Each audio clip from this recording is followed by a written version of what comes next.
were put to death while the world stood by and watched and ignored it. You know why? Because Jewish blood is cheap, and it has always been cheap. And you see it today more than ever before, because the brutality, the barbaric acts of pure evil that were perpetrated on the 1400 Kedoshim, the holy ones who were sacrificed on the first days of this attack. They violated no law, they committed no crime, and they were butchered. Babies were decapitated, and the world doesn't focus on that. Instead, the world focuses on the Jews who are unfortunately trying to kill all of the Palestinians. Why? We could carpet bomb Gaza in an hour if that's where our intent. We could kill all 2 million Palestinians in an hour if that were Israel's intent. They're trying to move the people to the south, but Hamas is not letting them. And the world and all of the geniuses on these brilliant university campuses, it suggests to me that maybe there really was open enrollment at these schools. Maybe the people who got into these schools didn't deserve to go there, because the intellectual dishonesty of these young men and women, it's scary how quickly they turned on a democracy and how quickly they undertook to support a terrorist organization. So forgive me if I am sounding angry, because I am. And I've been a criminal defense lawyer for my whole career, so I don't get frightened easily. But today I'm frightened. And you should be too.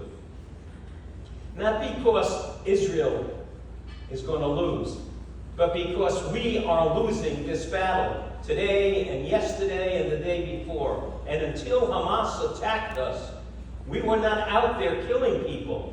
We were not out there decapitating people. We were not out there raping people and burning them alive. And if you listen, even CNN, God bless them, is today not being that critical of Israel. And they played a recording of a young Hamas terrorist calling his parents, bragging about the fact that he killed 10 Jews with his own hands. And his parents were commending him as if he just won a Rhodes Scholarship. It was sickening to listen. But that's unfortunately the world we are living in. So you know what? Today we have an obligation, not just as Jewish lawyers. We're all advocates, or we know advocates, or we belong to advocacy organizations. But what we need to do is we need to stand up for our own people. We need to say, Ad Kan, enough. This is absurd. And the donors in this room should never give another dollar to Harvard or Yale or Cornell or Tulane or any of those schools who allow bloodshed. My daughter-in-law, granddaughter-in-law, was one of the kids, one of the Jewish kids who was locked inside the library at Cooper Union. She's studying to be a chemical engineer. She's brilliant. And in a heartbeat, her life was almost ended, except someone managed to lock the doors to the library. This is Cooper Union, one of the best schools in the country, one of the hardest schools to get into. And in an hour, they were prepared to sacrifice these brilliant kids. Why? Because they were Jewish. So it's becoming terrifying. And kids today are afraid to wear the yarmulkes in the street. A yarmulke has become a target. It's like the Star of David. It's the same sentiment that is permeating our country. And we can't ignore it, and we can't forget it, and we can't leave it alone. Because if we leave it alone, they will come for all of us. And I am not someone who is petrified easily.